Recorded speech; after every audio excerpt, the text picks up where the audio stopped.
Deux paradoxes caractérisent le rapport de l'Afrique à la mondialisation. Elle est à la fois marginale, mais pas à l'écart.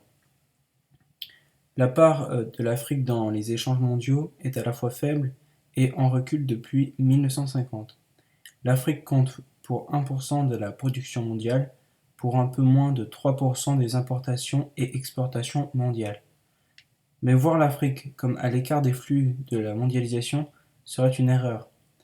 Le continent a été tôt inséré dans les flux globaux.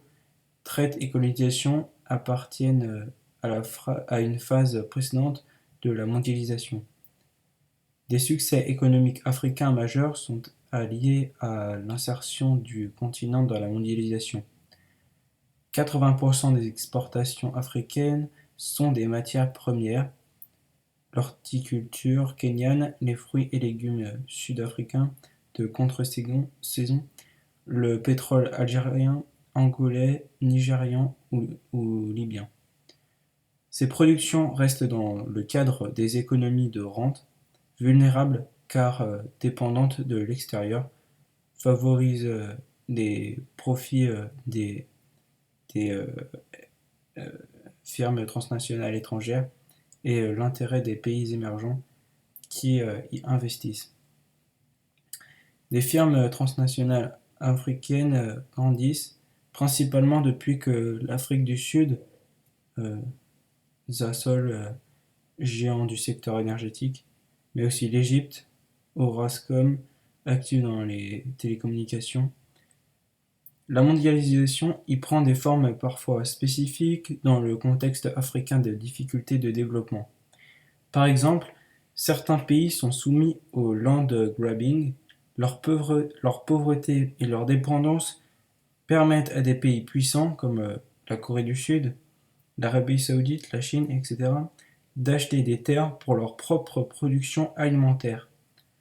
La place du secteur informel dans l'économie rend également l'ampleur de l'insertion africaine réelle dans la mondialisation difficile à comptabiliser.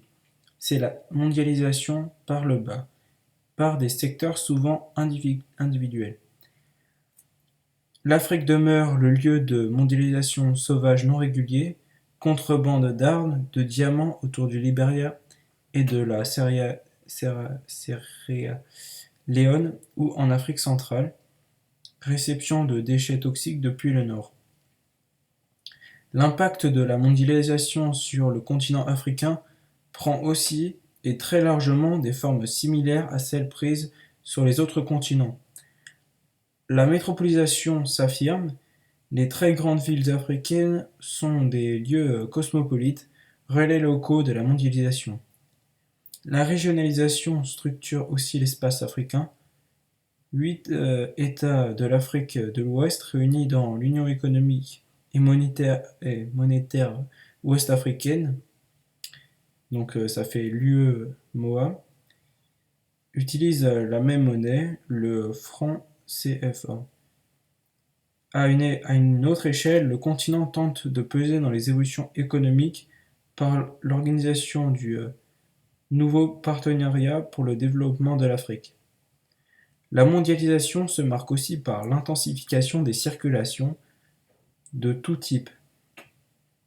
L'immigration touche 20 millions d'Africains et 82% d'entre elles se situent au sein même du continent, les flux les plus massifs résultant des conflits qui ont ravagé la République démocratique du Congo, le Soudan et la Somalie. Les nouvelles technologies de l'information et de la communication enregistrent un boom sans précédent. La téléphonie mobile en particulier, 253 millions d'abonnés en 2013 avec la croissance la plus rapide du monde.